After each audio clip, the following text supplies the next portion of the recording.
कर ले अध्यक्ष जी, मंच पर स्थान ग्रहण कर ले और माननीय सांसद जी को आप सभी लोग मंच पे लाने का कष्ट करें और किनारे हो जाए। माननीय सांसद जी को मंच पे आने दें। वो पैसा लेती है उसे, सत्ता और स्टेट की और सेंटर की वो पैसा लेती है और उस पैसे के कारण जो पैसा अपनी जेब में डालती है वो फिर मजबूरी में उन सत्ताधारी, उन पूंजीपति, उद्योगपति लोगों के कहे से काम करती है। नमस्कार दोस्तों, मैं देवेंद्र। दोस्तों, मैं इस वक्त मौजूद हूँ लखनऊ में, जो आप लोग उत्तर प्रदेश की राजधानी के नाम से भी जानते हैं। और दोस्तों, यहाँ पे हमारे पीछे आप लोग देख सकते हैं कि बहुत भारी मात्रा में पुलिस प्रशासन भी मौजूद है। और मैं यहाँ पे बताने की कोशिश करता हूँ कि यहाँ पे ये जो सारी आप लोग बस्ती देख रहे हैं, थोड़ा कैमरामैन से बताएंगे कि इधर बस्ती की तरफ कैमरा करिएगा। लखनऊ में अकबर नगर के बाद में हैदर करनाल, ये जो बस्ती है, ये भी कुछ ही दिनों के बाद में धराशाही कर दी जाएगी। और अभी कुछ ही पल में आज़ाद समाज पार्टी और भीम आर्मी के संस्थापक एडवोकेट चंद्रशेखर आज़ाद भी आने वाले हैं। और तब तक मैं आप लोगों से जानकारी करवाता हूँ। दादा, कहा जाता है कि ये जो बस्ती है ये मतलब कुछ ही समय के बाद में गिरा दी जाएगी, क्या ये बात सत्य है क्या? ये होना नहीं चाहिए। हाँ, ये तो है। काफी सालों से बुनियादों से रह रहे हैं हम लोग। अच्छा, गरीब आदमी हम लोग हैं। हाँ, टूट जाएगा तो कहाँ जाएंगे? बिल्कुल। लेकिन सरकार इसके बदले में कुछ दे रही है ना? नहीं दे रही है? नहीं दे रही कुछ। नहीं दे रही।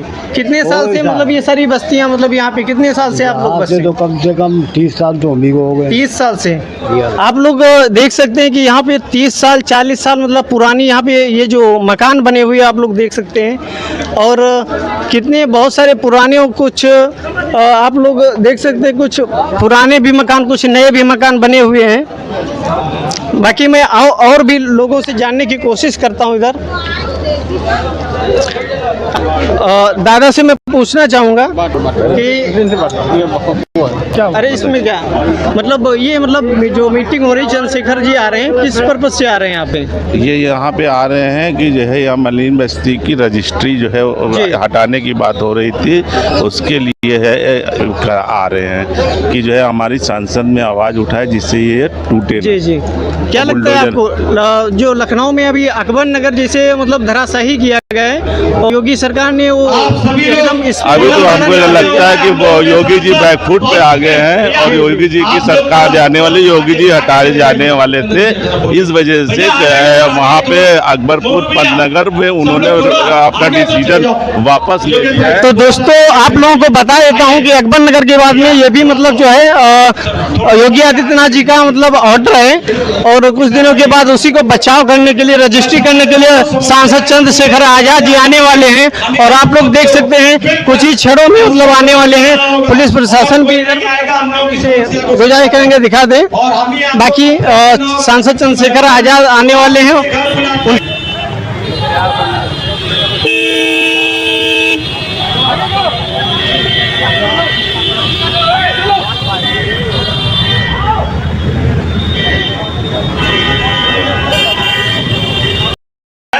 कल्याण समिति की ओर से जोरदार स्वागत किया जाए। चंद्रशेखर आज़ाद जी जिंदाबाद, जिंदाबाद। चंद्रशेखर आज़ाद जी जिंदाबाद, जिंदाबाद। हमारा अधिकार आज हम लोगों की व्यवस्था भी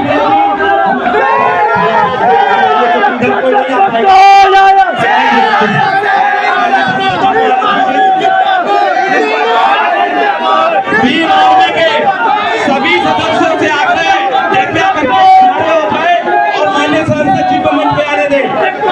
माननीय सांसद जी को मंच पे आने दें। आप तो भैया किनारे हो जाओ।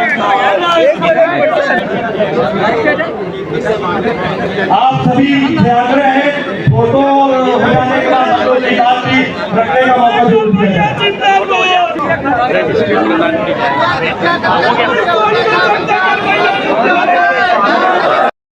से मैं आग्रह करूंगा कि इतने ज्यादा तादाद में विपक्षी और पक्षी लोगों को अपना आवेदन देने के बाद अगर किसी ने संगठन में तत्परता से आने का काम किया है तो हमारे सांसद जी हैं, इनके नाम के काम के बारे में बताने और जानने की आवश्यकता नहीं है। मैं पिछले 4 साल से इनका फॉलोअर हूँ, मैं इनके काम को जानता हूँ। ये वो लोग हैं जो गांव से जाति धर्म के आधार पर सताए गए या रोजगार की चाहत में भूखे जो गांव में रह रहे थे, वो रोजगार की चाहत में, क्योंकि वहां सामंती लोग मजदूरी करने पे मजदूरी नहीं देते, जो फसल होती थी उसको उजाड़ देते थे और बहन बेटियों का अपमान होता था। ये वो लोग हैं जो गांव से बेइज्जत होके, अपमानित होके अपनी जान को बचाकर भूखे मरने के कारण कि भूख से जान ना जाए, आके गांव शहरों के नालों पे, शहरों की जमीनों पे, शहरों के बाहरी क्षेत्रों में आके बस गए। अब ये जो पूरी लोकतांत्रिक व्यवस्था ये इसीलिए तैयार हुई थी कि जो हाशिए पे लोग हैं, व्यवस्था के कारण जो व्यवस्था भारत में थी, उस व्यवस्था के कारण जो हाशिए पे, उनको भी इज्जत सम्मान का जीवन मिले। मुश्किल से 10% लोग होंगे जिनको पट्टों के जरिए जमीन मिली, बाकी लोग तो ऐसे ही हैंड टू माउथ अपने जीवन को जी रहे। अब आजादी के 70 साल बाद जिन जमीनों को, बंजर जमीनों को हमने अपने खून से सींच के रहने योग्य बना दिया, आज सत्ता बैठे लोगों को वो पैसा ले रही है, उसे सत्ता और स्टेट की और सेंटर की और पैसा लेती है और उस पैसे के कारण जो पैसा अपनी जेब में डालती है, वो फिर मजबूरी में उन सत्ताधारी, उन पूंजीपति, उद्योगपति लोगों के कहे से काम करती और इसी के कारण हमें कुछ लाजा। अभी आपने देखा अंबानी साहब के यहाँ शादी थी और हमारे विपक्ष के बहुत सारे साथी सुबह शाम अंबानी जी को बहुत गाली बकते हैं। हम तो गाली नहीं बकते, हम तो ये कहते हैं कि पूंजीवाद देश के लिए खतरनाक है। अगर चंद लोग अमीर हो जाएंगे तो ये जो खाई है, गरीबी अमीर की इतनी बढ़ जाएगी कि गरीब खाने के लिए रोटी का मोहताज हो जाएगा या अमीर के लिए वो आगे मजबूर हो जाएगा। तो जो विपक्ष के हमारे साथी हैं, जिनको आप लेटर में लिखे भाई, सबको दिए नहीं दिए, अब आप ये महसूस करो वो सब गए भाई उनके यहाँ, उनके स्वागत में, उनके सम्मान में। और हम जो व्यवस्था देश में चली आई है, उस व्यवस्था के कारण लाखों लोग, करोड़ों लोग ऐसे थे, आबादी का 80-85% वर्ग, जिनके पास ना कोई रोजगार था, ना जमीन थी, ना कोई उद्योग था, ना ही नौकरियां थी, ना ही कुछ और था। तो अमीर अमीर रह गया, गरीब गरीब रह गया। जिसके पास एक गज जमीन नहीं थी, उसके पास आजादी के बाद ऐसा नहीं कि हजारों की जमीन आ गई। जिसके पास 1 बीघा जमीन थी, उसके पास 1 बीघा जमीन, जो भूमिहीन था भूमिहीन रहा। जैसे एक न्यूज एजेंसी का सर्वे है कि 54% दलितों पे 1 गज जमीन नहीं है देश के अंदर।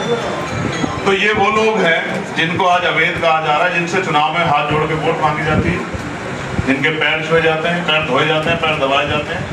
लेकिन आज ये अवैध हो गए हैं क्योंकि ये गांव से अपमानित होकर जाति धर्म के आधार पर सामंतियों का शोषण रह के मजदूरी मांगने पे पीटकर बहन बेटियों की इज्जत की रक्षा करते हुए गांव छोड़ के यहाँ भाग आए। और यहाँ जब भाग आए तो अपना जीवन यापन करने लगे। भारत की जो लोकतांत्रिक व्यवस्था बनी इसी विषय से बनी। और डॉक्टर अम्बेडकर, जब तक देश से सामाजिक गैर बराबरी और आर्थिक गैर बराबरी खत्म नहीं होगी, देश में जो राजनीतिक लोकतंत्र सामाजिक नहीं बन पाएगा। और जिम्मेदारी थी सत्ता में बैठे लोगों के कंधों पे कि वो अंतिम व्यक्ति तक सुख सुविधाएं पहुंचाएं। अभी इतने लंबे प्रयास के बाद 10% लोग अपने पैरों पे खड़े हुए हैं, 90% लोग वंचित वर्ग के वहीं है हाशिए पे। और ऐसे में जो उन्होंने तैयार किया है, ये घर आज के नहीं है, कोई 60 साल पुराना है, कोई 80 साल पुराना है, कोई 100 साल पुराना है।